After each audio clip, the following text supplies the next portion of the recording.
has declared war and joined the United Nations. Just what does this mean to the people of the United States and to our fighting allies?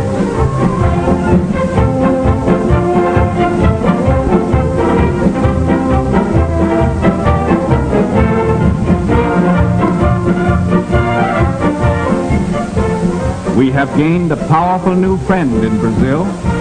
Brazil's territory covers 47% of the South American continent. 250,000 square miles larger than the United States proper. Larger than all Europe, excluding Russia. But let's look beyond the map. How can Brazil and her people help us to win the war? Well, there are more than 45 million Brazilians, which is a third of the population of the United States. We have been friends in times of peace as well as in times of war. Once before, the people of Brazil proved their friendship for the people of the United States in a time of world crisis. That was in 1917.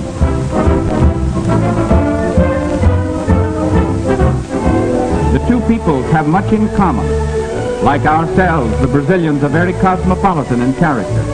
They are a progressive people with a constitution that guarantees protection to all workers and modern social legislation.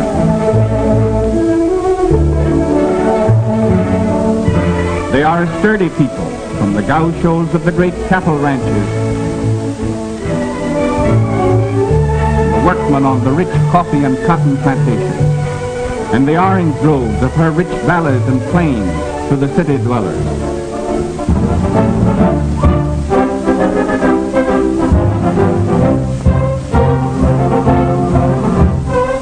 These Brazilians are in the war all the way. All males between the ages of 18 and 40 are now subject to military duty. An army of 3 million soldiers can be raised without affecting vital industrial activity. Brazil is a land of picturesque and beautiful cities. Its capital is famous throughout the world as a center of culture and the arts. Rio de Janeiro, which means River of January, was named for the month in which it was discovered by a Portuguese explorer in 1531, nearly a century before the landing of the Pilgrim Fathers. Today, Rio is a modern city of more than 2 million population. Its municipal theater is one of the finest opera houses in the world.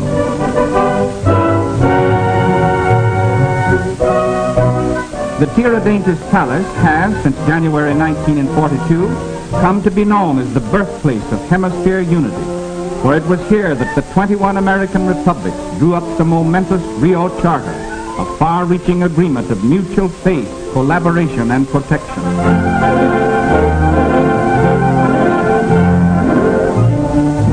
Brazil's merchant fleet is the second largest of the Western Hemisphere, surpassed only by our own.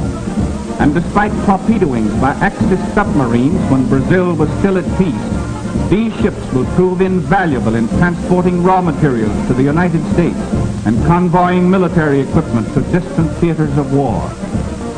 Her navy is not large as compared to those of the United States and Great Britain, but it is modern, splendidly officered and manned, and eager for action against our common enemy. These fine ships and fighting men throw the balance of naval power that much further in favor of the United Nations. Already they have seen action against enemy raiders attacking our vitally important South Atlantic supply lines. We may confidently expect that the Brazilian Navy will live up to the high standards it set for itself in the First World War.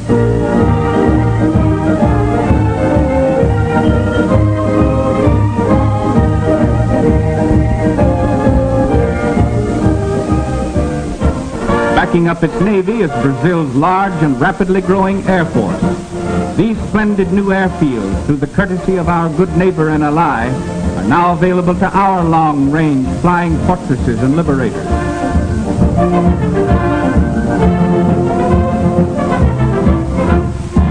The efficiency of Brazilian fighting planes and the marksmanship of her pilots has already been admirably proven against marauding Axis submarines pursuing their campaign of terrorism off of her more than 4,000 miles of coastline.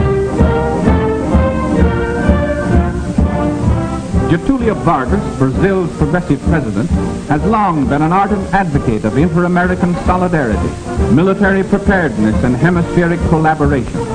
Under his guidance, the Brazilian army has been rapidly increased, equipped, and trained in all the phases of modern warfare. Brazil's total mobilization and training is already well underway toward that 3 million mark. And by the uncompromising public declaration of its president, this army, as our fighting ally, stands ready to make any sacrifice which our collective security may require.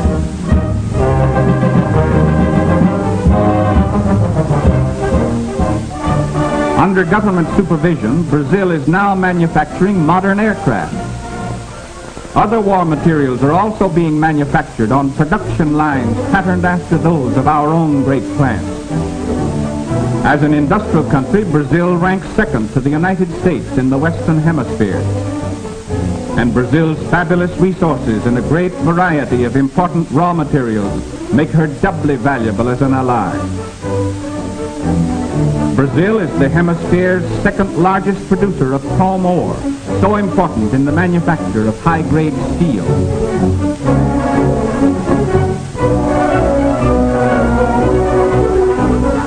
These war factories in the United States use large quantities of Brazilian manganese, highest-grade iron ore, zinc, nickel, and other minerals essential to the manufacture of tanks, machine guns, warships, and other necessities of modern warfare. We need these raw materials to keep our war production plants going all out for victory.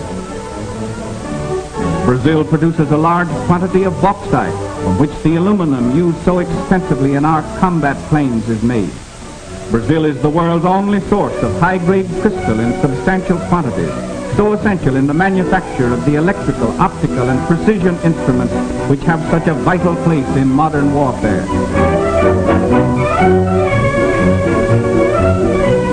She is also one of the world's largest producers of industrial diamonds, used in cutting the hard metals from which machine tools are made.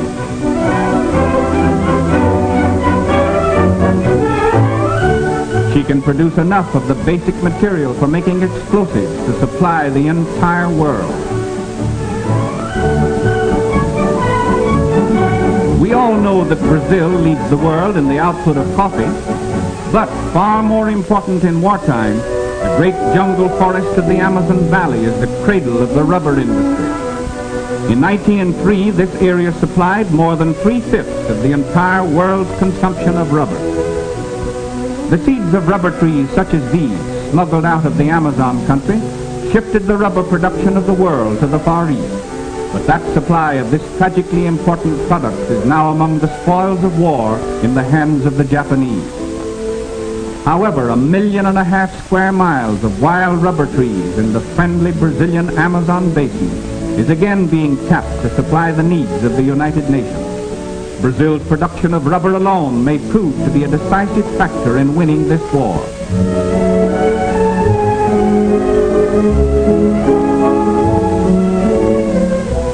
Yes, Brazil brings much to the Allied cause. Not only the weight of her resources and manpower, but the militant spirit of her people and the reaffirmation of her friendship for the people of the United States, a friendship which we welcome with gratitude and which shall never be forgotten.